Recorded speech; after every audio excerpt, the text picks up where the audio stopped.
Un vent glacé hurle à travers les plaines enneigées du nord du Nouveau-Mexique, en cet hiver impitoyable de 1881. Eleanor Nell Crowley, une ancienne infirmière de la guerre civile, porte le poids d'un cœur brisé et d'un serment qu'elle refuse de trahir. Seule avec son vieux cheval, elle défie une terre où la compassion peut coûter la vie. Quand elle trouve un guerrier mourant dans la tempête, une décision audacieuse la lie à un destin qui pourrait tout changer. Survivra-t-elle à ce pari dangereux? Ou la neige avalera-t-elle son humanité? Abonnez-vous maintenant, partagez d'où vous écoutez et plongez dans ce récit palpitant. Des secrets enfouis dans la glace attendent. Jusqu'où Nell ira-t-elle? La tempête de neige s'abattait sur les hauts plateaux du nord du Nouveau-Mexique, en cet hiver de 1881, comme une sentence divine, implacable et silencieuse. Le vent, chargé de flocons acérés, fouettait le visage d'Eleanor Crowley, que tous appelaient Nell, tandis qu'elle guidait Mercy, son vieux cheval, à travers un sentier à peine visible, englouti par la blancheur. À 32 ans, Nell portait les cicatrices d'une vie marquée par la guerre civile, où elle avait pansé des blessures sous les hurlements des canons, et par la perte récente de son mari, Thomas, pendu sous prétexte d'un « accident » par les hommes de la compagnie minière de Silver Hollow. Ses sommeils tsedia, tes mains gantées, raidies par le froid, serraient bon les brênes, tandis que ses yeux, d'un gris d'acier, scrutaient l'horizon, guettant un danger que cette terre sauvage promettait toujours. Silver Hollow n'était plus qu'un souvenir amer, une ville de mineurs brisée par la cupidité où les patrons de l'argent régnaient avec des mercenaires et des juges corrompus. Thomas avait osé témoigner contre leurs abus, et sa mort avait laissé Nell avec une sacoche d'outils médicaux usés, quelques biscuits d'arc sec et une culpabilité qui lui rongeait l'âme. Elle n'avait pas parlé quand il le fallait. Elle chevauchait maintenant vers nulle part, cherchant une terre où enterrer ses fantômes, un endroit que les griffes de la compagnie ne pourraient atteindre. Mais le désert enneigé n'offrait rien gratuitement. Il réclamait du sang ou des larmes, et Nell le savait mieux que quiconque. Mercy avançait péniblement, ses sabots s'enfonçant dans la neige, son souffle formant des nuages dans l'air glacial. Nell resserra son manteau de laine, dont l'ourlet élimé battait contre ses bottes.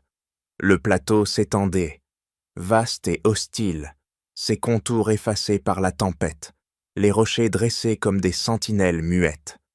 Elle avait appris à ne faire confiance à rien, ici, ni au silence, ni aux ombres, ni à l'espoir fragile qui la poussait encore. Chaque craquement, chaque mouvement dans la neige pouvait être un coyote, un bandit, ou pire, les hommes de la compagnie, toujours à l'affût. Un éclat sombre attira son regard, une tache incongrue sur le tapis blanc. Elle tira les des rênes, arrêtant Mercy, dont les oreilles frémirent. Du sang, frais, luisant comme du rubis sous la lumière pâle. Une traînée sinueuse s'étirait vers un amas de rochers déchiquetés, à peine visible dans le blizzard. Son pouls s'accéléra, ses doigts glissant vers le vieux fusil à canon court pendu à sa selle. Elle connaissait les récits des colons. Ces terres appartenaient aux Comanches, dont les raids étaient aussi rapides que mortels. S'approcher était une folie, un pas vers une tombe sans nom. Pourtant, elle descendit de cheval, ses bottes crissant sur la neige. Elle avança, le fusil prêt, suivant la piste sanglante qui serpentait entre les pierres. L'odeur métallique du sang se mêlait à celle de la terre gelée et un bourdonnement bas, celui des mouches défiant le froid, la guida. Derrière un rocher, elle le vit, un homme effondré contre la pierre, son corps à moitié enfoui dans l'ombre. Sa tunique de daim, déchirée, laissait voir une plaie béante à l'abdomen, d'où le sang coulait encore. Ses poignets portaient dans des marques rouges, traces de cordes récemment tranchées. Ses cheveux noirs, collés par la crasse et le sang, encadraient un visage jeune, crispé par la douleur, ses lèvres gerçaient, murmurant des mots inaudibles. Nell s'immobilisa, le souffle court. Chaque instinct lui criait de fuir. Les Comanches étaient dans le dos des ennemis, aux yeux des colons, traqués par la cavalerie et les mercenaires. L'aider, c'était s'attirer la colère d'un territoire entier, peut-être même un nœud coulant. Mais alors, un souvenir surgit, vif comme une lame. Les soldats qu'elle avait vus mourir dans les tentes médicales, abandonnés parce que personne n'avait osé les sauver. Son serment d'infirmière, prononcé dans la boue et le chaos de la guerre, ressurgit, plus fort que la peur. Elle rangea le fusil, s'agenouilla près de l'homme et posa une main tremblante sur son front brûlant.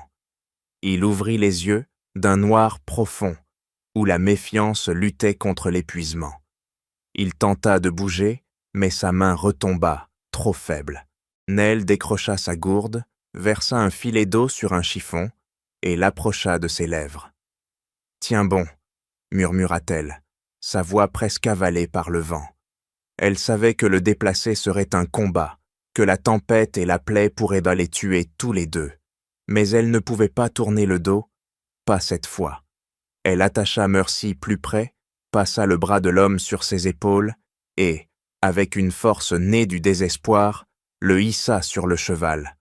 Chaque pas vers l'inconnu était un défi lancé à ce désert cruel qui regardait, impassible, prêt à réclamer son dû.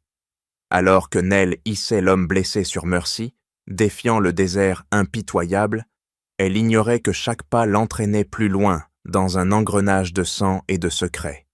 Le vent hurlait, comme pour avertir que la tempête n'était que le début de leur calvaire. Le blizzard s'épaississait, transformant le plateau du Nouveau-Mexique, en cet hiver de 1881, en un labyrinthe blanc où la mort guettait à chaque tournant. Nell avançait, tirant Mercy par les mérènes, ses bottes s'enfonçant dans la neige qui craquait comme des os brisés. Le guerrier Comanche, à peine conscient, pesait lourd sur la selle, sa tête oscillant au rythme des pas laborieux du cheval. Son sang goûtait encore, tachetant la neige d'un rouge accusateur, et Nell sentait le froid s'infiltrer dans ses os, menaçant de geler sa détermination. Elle visait un vieux poste militaire abandonné, à 2 jours de marche, un refuge précaire où elle pourrait soigner la plaie béante de l'homme. Mais le chemin était un pari contre la nature et le temps, et elle le savait.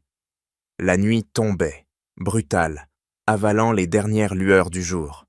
Nell s'arrêta dans une crevasse abritée par des pins tordus, leurs branches le ployaient sous le poids de la neige. Elle attacha Mercy à un tronc noueux, ses flancs fumant dans l'air glacé, et installa l'homme contre une paroi rocheuse, son corps frissonnant sous une couverture élimée. Le feu était un risque, mais le froid tuerait plus sûrement que des poursuivants. Avec des brindilles arrachées au pin, elle alluma une flamme chétive, dont la lumière dansait sur le visage du guerrier. Ses traits, taillés comme du granit, étaient lisses, crispés par la douleur, et ses doigts serraient un manche de lance brisé, orné d'un soleil gravé, comme un talisman contre la mort. Nell s'agenouilla, inspectant la plaie à l'abdomen. Le sang suintait, noir et épais, et la fièvre montait, brûlante sous sa peau. Elle sortit une aiguille et du fil de sa sacoche, stérilisée à la flamme, et entreprit de suturer, ses mains tremblant non pas de froid, mais de peur. Chaque point était une lutte, le tissu déchiré, résistant à ses efforts, et les gémissements rauques de l'homme résonnaient dans la crevasse. « Reste avec moi », murmura-t-elle, sa voix ferme malgré l'épuisement. Mais alors qu'elle nettoyait la blessure avec l'eau gelée de sa gourde, il ouvrit les yeux, un éclat de lucidité perçant la brume de la fièvre. « Cohen », souffla-t-il, son anglais haché comme une lame émoussée. « Si je meurs, plus de sang coulera. » Ces mots, lourds comme une prophétie, la glacèrent plus que la tempête. Elle ignorait qui il était, mais son ton portait une vérité qu'elle ne pouvait ignorer. Elle hocha la tête, reprenant son travail, mais la plaie était profonde, et ses outils, usé par des années de guerre, trahissèrent ses efforts. Le fil cassa, l'aiguille glissa, et un filet de sang frais jaillit, lui arrachant un juron étouffé. Cohen, malgré sa faiblesse, désigna du regard un sac de cuir attaché à sa ceinture. À l'intérieur, Nell trouva des feuilles séchées, odorantes, qu'il lui indiqua de broyer et d'appliquer. « Plante, arrête le poison », murmura-t-il avant de sombrer à nouveau. Elle suivit ses instructions, écrasant les feuilles entre deux pierres, leur parfum amer emplissant l'air. Le cataplasme ralentit le saignement, mais Nell savait que sans abri, ni repos, ni outils adéquats, la mort gagnerait. L'aube apporta un répit trompeur, le blizzard s'apaisant juste assez pour révéler un ciel gris, lourd de nouvelles neiges. Nell chargea Cohen sur Mercy, dont les forces déclinaient, et reprit la marche, chaque pas une bataille contre la fatigue et le doute. Le poste militaire, un squelette de bois et de pierre, apparut enfin, à demi enfoui sous la neige, ses fenêtres brisées, fixant le vide comme des yeux morts. À l'intérieur, l'air était humide, chargé d'une odeur de moisissure et de désespoir. Nell installa Cohen sur une paillasse défoncée, près d'un foyer éteint depuis des lustres. Elle trouva une réserve oubliée, une boîte de clous rouillés, une lampe à huile vide et, miracle, une fiole de whisky éventée. Elle en versa sur la plaie, arrachant un grognement à Cohen, et tenta à nouveau de nettoyer, mais la lumière vacillante d'une chandelle révélait l'horreur. L'infection s'installait, la chair autour de la plaie gonflée et rouge. Ses années d'infirmière lui hurlaient que sans chirurgie immédiate, il ne passerait pas la nuit. Elle dénicha un couteau de chasse émoussé dans les décombres, qu'elle aiguisa sur une pierre, et prépara une aiguille courbée, priant pour que ses mains ne la trahissent pas. L'opération fut un cauchemar. Le couteau entaillait la chair, le sang coulait trop vite, et Cohen, à peine conscient, serrait son manche de lance comme un ancrage à la vie. Nell, le front trempé de sueur malgré le froid, murmura des excuses, à lui, à Thomas, à elle-même, pour chaque erreur. Lorsqu'elle referma enfin la plaie, ses doigts étaient maculés de sang, et son cœur battait à tout rompre. Cohen respirait encore, mais à peine. Alors qu'elle s'effondrait près du feu qu'elle avait ranimé, un craquement extérieur brisa le silence. Elle saisit son fusil, le canon pointé vers la porte. Des ombres bougèrent dans la neige, accompagnées de voix graves, gutturales. Les hommes de la compagnie, ou pire, des chasseurs de primes, avaient suivi les traces de sang et de fumée qu'elle avait négligées. Nell éteignit le feu d'un coup de botte, plongeant le poste dans l'obscurité, et se posta près de Cohen, prête à défendre ce qu'elle avait juré de sauver. La tempête, leur seul allié, rugissait à nouveau, mais les voix se rapprochaient implacables, comme le destin qu'elle avait défié en sauvant un homme dont le nom portait le poids d'une guerre. Alors que Nell se tenait dans l'obscurité du poste militaire, le fusil braqué vers la porte, les voix des poursuivants perçaient la tempête, rapprochant le danger qu'elle avait trop longtemps ignoré. La nuit, complice du blizzard, semblait retenir son souffle, prête à dévoiler un secret plus lourd que la neige. Dans ce recoin désolé du Nouveau-Mexique, en cet hiver de 1881, la lumière vacillante d'une chandelle éteinte laissait place à l'éclat froid des étoiles filtrant par les fissures du toit. Nell, accroupie près de Cohen, sentait son cœur marteler sa poitrine, chaque battement résonnant comme un tambour de guerre. Le guerrier Comanche, à peine stabilisé par ses soins maladroits, respirait faiblement, son manche de lance brisé serré contre lui, comme un défi à la mort qui rôdait. Les voix dehors, gutturales et chargées d'armes de menaces, s'élevaient portées par le vent. Les détraces parties mènent ici. Ce sauvage vaut son pesant d'argent. Nell reconnut l'accent rocailleux d'Iron Pete, un mercenaire dont la réputation à Silver Hollow était aussi noir que la suie. Ces hommes, silhouettes vagues dans la neige, fouillaient les abords, leurs lanternes projetant des ombres dansantes sur les murs effrités. Elle resserra sa prise sur le fusil, ses doigts engourdis par le froid, mais brûlants de résolution. Elle avait commis l'erreur de laisser des traces, le feu, le sang de Cohen, les empreintes de Mercy, et maintenant, le prix de son imprudence se dressait devant elle. Elle glissa un regard vers Cohen, dont les yeux, entr'ouverts, brillaient d'une lueur fébrile. « Va, murmura-t-il, sa voix râpeuse comme du gravier. Ils veulent de moi, pas toi. » Mais Nell secoua la tête, ses lèvres pincées en une ligne dure. « J'ai juré de te garder en vie, » répondit-elle, son souffle formant un nuage dans l'air glacé.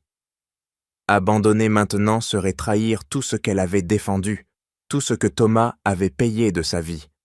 Un plan, désespéré mais nécessaire, germa dans son esprit. Le poste, bien que délabré, offrait une issue, une trappe à l'arrière, à demi cachée sous des planches de pourri, menant à un tunnel de stockage creusé par les soldats d'antan. Si elle pouvait y traîner Cohen, il pourrait gagner du temps, peut-être atteindre un défilé étroit où la tempête masquerait leur fuite. Mais déplacer un homme blessé sous le nez des chasseurs était un pari aussi risqué que de défier le blizzard lui-même. Elle rampa vers la trappe, arrachant les planches avec une force née de l'urgence, le bois craquant comme des os sous ses mains. Le tunnel s'ouvrait, sombre et humide, exhalant une odeur de terre et de pourriture. Alors qu'elle revenait vers Cohen, un éclat de voix plus proche la figea. Iron Pete, à quelques pas de la porte, grognait. « Ce Comanche, c'est Cohen, le chef. La compagnie veut sa tête, mais vivant, il vaut plus. Il sait où était la veine d'argent. » Nell sentit son sang se glacer, non pas à cause du froid, mais de la vérité qui tombait comme une pierre. Cohen n'était pas un simple guerrier. Il était le chef des Comanches, trahi lors d'une fausse négociation, un pion dans le jeu vorace de la compagnie minière. La prime sur sa tête n'était pas pour la paix, mais pour briser son peuple, forcer la cession d'une terre riche en argent, gardée par des générations de sang et de serments. Cette révélation, aussi lourde qu'un rocher, donna à Nell une clarté brutale. Elle n'était plus seulement une fugitive, sauvant un inconnu. Elle portait le sort d'un peuple, et chaque choix désormais pesait comme un verdict. Elle murmura à Cohen « On bouge maintenant !» Avec une force qu'elle ne soupçonnait pas, elle le hissa, son bras passé sous ses épaules, et le traîna vers la trappe, chaque pas arrachant un grognement de douleur aux guerriers. Le tunnel les avala, ses parois suintantes frôlant leur visage, tandis que les bottes des mercenaires résonnaient au-dessus, ébranlant la poussière. Dans l'obscurité, alors qu'ils progressaient, Nell pensa aux âmes qui, comme elle, affrontaient des terres impitoyables pour tenir une promesse. Si ce récit d'une femme défiant la mort pour l'honneur vous touche, abonnez-vous à notre chaîne, partagez-le avec ceux qui vibrent pour ces histoires du Far West où le courage forge des légendes. Votre soutien donne vie à ces voix oubliées. Le tunnel déboucha sur un défilé encaissé, où la neige tombait en rideaux épais, masquant leurs traces. Mais le répit fut bref. Un cri déchira l'air, et une lanterne vacilla au loin, signe que les chasseurs avaient probé trouver la trappe. Nell installa Cohen contre un rocher, son fusil chargé, ses yeux scrutant le blizzard. Iron Pete et ses hommes approchaient, leurs silhouettes floues mais implacables, comme des loups flairant une proie. Elle repéra un amas de roches instables au-dessus du défilé, vestige d'un ancien éboulement. Si elle pouvait provoquer un glissement, elle gagnerait du temps, mais un faux mouvement condamnerait Cohen et elle. Elle murmura une prière, non à Dieu, mais à Thomas, dont l'ombre semblait planer dans la tempête, et chargea son fusil, visant la pierre clé qui retenait l'amas. La tempête hurlait, le froid mordait ses os, mais Nell, debout dans le défilé, savait que le vrai combat ne faisait que commencer, et que la vérité sur Cohen changeait tout.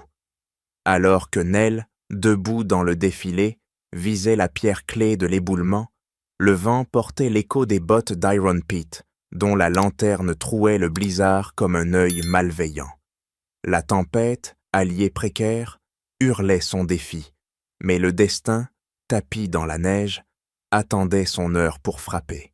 Dans l'hiver impitoyable du Nouveau-Mexique de 1881, le défilé encaissé était un tombeau de glace, ses parois dressées comme des juges, silencieux.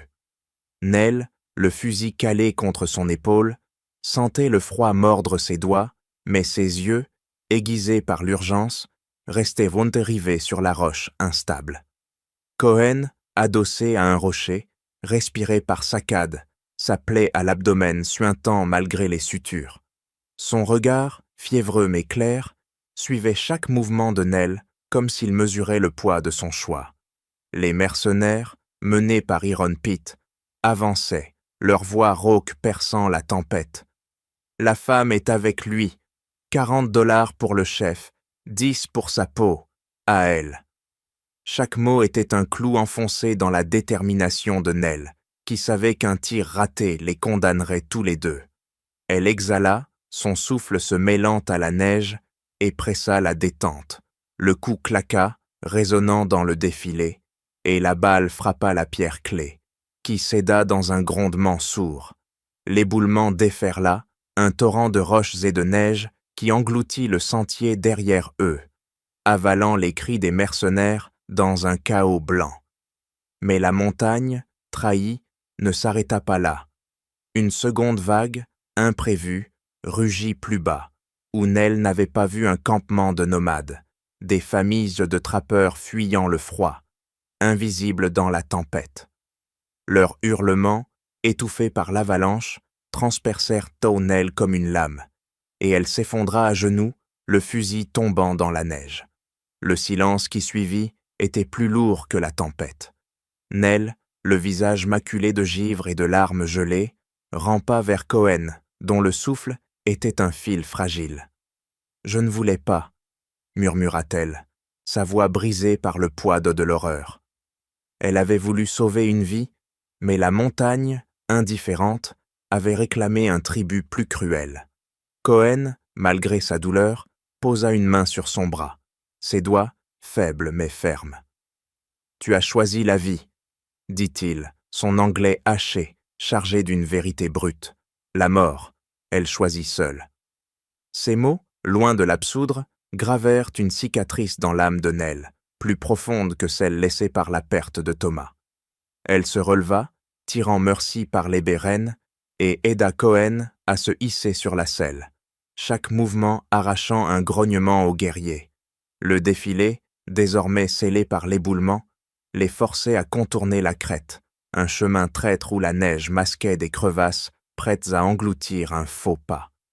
Nell avançait, guidée par un instinct brut, ses bottes glissant sur la glace, tandis que Mercy, épuisée, trébuchait sous le poids d'hommes de Cohen. La tempête, comme lassée de sa propre furie, s'apaisait, révélant un ciel d'un gris d'acier, où les premières lueurs de l'aube percèrent, pâles et froides. Leur destination, les terres sacrées des Comanches, se dessinait au loin, un plateau cerné de falaises déchiquetées, où des volutes de fumée signalaient saler la vie.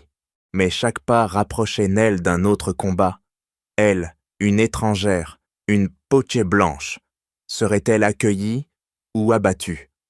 Cohen, sentant son hésitation, murmura « Mon peuple, ils verront ce que tu as fait. » C'est que les mots, plus promesse qu'assurance, portaient jeter le poids de son rang. Mais Nell savait que la vérité de ses actes, sauver un chef, mais tuer des innocents, la suivrait comme une ombre. Alors que le soleil effleurait l'horizon, ils atteignirent une crête surplombant la vallée Comanche. Des sentinelles, ombres furtives dans la neige, surgirent, leurs arcs bandés, leurs regards aussi durs que le granit. Nell immobilisa Mercy, ses mains levées, le fusil pendu à la selle, inutile face à la méfiance qui émanait d'eux. Cohen, malgré sa faiblesse, redressa la tête, sa voix, bien que faible, résonnant avec une autorité naturelle. Il parla dans sa langue, des mots rapides et graves, désignant Nell d'un geste. Les sentinelles hésitèrent, leurs arcs s'abaissant légèrement, mais leurs yeux restaient fixés sur elle, comme s'ils lisaient son âme. Nell, debout sous leurs regards, sentit le poids du sang versé, celui de Cohen, qu'elle avait sauvé, et celui des nomades, qu'elle avait condamnés. La vallée en contrebas, vibrant de vie, était un refuge, mais aussi un tribunal. Elle resserra son manteau, ses doigts frôlant la sacoche où reposaient ses outils médicaux, symbole de son serment. La tempête s'était tue, mais une autre bataille l'attendait, non contre la neige ou les mercenaires, mais contre le jugement d'un peuple et le fardeau de ses propres choix. Alors que Nell, debout dans le défilé, visait la pierre clé de l'éboulement, le vent portait l'écho des bottes d'Iron Pete, dont la lanterne trouait le blizzard comme un œil malveillant. La tempête, alliée précaire, hurlait son défi, mais le destin, tapi dans la neige, attendait son heure pour frapper.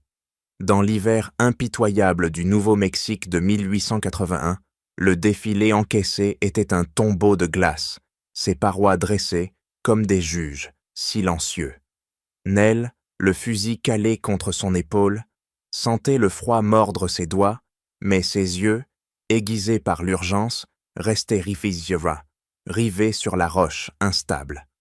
Cohen, adossé à un rocher, respirait par saccades, sa plaie à l'abdomen suintant malgré les sutures. Son regard, fiévreux, mais clair, suivait chaque mouvement de Nell, comme s'il mesurait le poids de son choix. Les mercenaires, menés par Iron Pete, avançaient, leur voix rauque, perçant la tempête. La femme est avec lui, $40 pour le chef, 10 pour sa peau, à elle. Chaque mot était un clou enfoncé dans la détermination de Nell, qui savait qu'un tir raté les condamnerait tous les deux. Elle exhala, son souffle se mêlant à la neige, et pressa la détente. Le coup claqua, résonnant dans le défilé, et la balle frappa la pierre clé, qui céda dans un grondement sourd. L'éboulement déferla, un torrent de roches et de neige qui engloutit le sentier derrière eux, avalant les cris des mercenaires dans un chaos blanc. Mais la montagne, trahie, ne s'arrêta pas là. Une seconde vague, imprévue, rugit plus bas, où Nell n'avait pas vu un campement de nomades. Des familles hommes de trappeurs fuyant le froid, invisibles dans la tempête.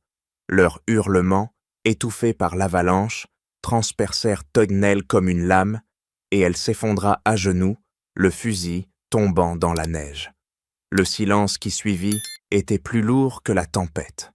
Nell, le visage maculé de givre et de larmes gelées, rampa vers Cohen, dont le souffle était un fil fragile. « Je ne voulais pas, » murmura-t-elle, sa voix brisée par le poids de l'horreur. Elle avait voulu sauver une vie, mais la montagne, indifférente, avait réclamé un tribut plus cruel. Cohen, malgré sa douleur, posa une main sur son bras, ses doigts faibles mais fermes. « Tu as choisi la vie, » dit-il, son anglais haché, chargé d'une vérité brute. « La mort, elle choisit seule. » Ces mots, loin de l'absoudre, gravèrent une cicatrice dans l'âme de Nell, plus profonde que celle laissée par la perte de Thomas. Elle se releva, tirant Mercy par les draines, et aida Cohen à se hisser sur la selle, chaque mouvement arrachant un grognement aux guerriers. Le défilé, désormais scellé par l'éboulement, les forçait à contourner la crête, un chemin traître où la neige masquait des crevasses prêtes à engloutir un faux pas. Nell avançait, guidée par un instinct, brute, ses bottes glissant sur la glace, tandis que Mercy, épuisée, trébuchait sous le poids de Cohen. La tempête, comme lassée de sa propre furie, s'apaisait, révélant un ciel d'un gris d'acier, où les premières lueurs de l'aube perçaient, pâles et froides. Leur destination, les terres sacrées des Comanches, se dessinait au loin, un plateau cerné de falaises déchiquetées, où des volutes de fumée signalaient en est la vie. Mais chaque pas rapprochait Nell d'un autre combat, elle, une étrangère, Une blanche serait-elle accueillie ou abattue? Cohen, sentant son hésitation, murmura. Mon peuple, ils verront ce que tu as fait. Ces mots, plus promesse qu'assurance, portaient l'homme le poids de son rang. Mais Nel savait que la vérité de ses actes, sauver un chef, mais tuer des innocents, la suivrait comme une ombre. Alors que le soleil effleurait l'horizon, ils atteignirent une crête surplombant la vallée Comanche. Des sentinelles, ombres furtives dans la neige, surgirent, leurs arcs bandés, leurs regards aussi durs que le granit. Nel immobilisa Mercy, ses mains levées, le fusil pendu à la selle, inutile face à la méfiance qui émanait d'eux.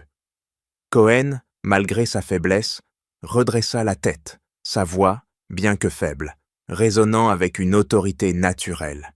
Il parla dans sa langue des mots rapides et graves, désignant Nel d'un geste. Les sentinelles hésitèrent, leurs arcs s'abaissant légèrement, mais leurs yeux restaient fixés sur elle, comme s'ils lisaient son âme. Nel, debout sous leurs regards, sentit le poids du sang versé, celui de Cohen, qu'elle avait sauvé, et celui des nomades, qu'elle avait condamnés. La vallée en contrebas, vibrant de vie, était un refuge, mais aussi un tribunal. Elle resserra son manteau, ses doigts d'aide frôlant la sacoche où reposaient ses outils médicaux, symbole de son serment.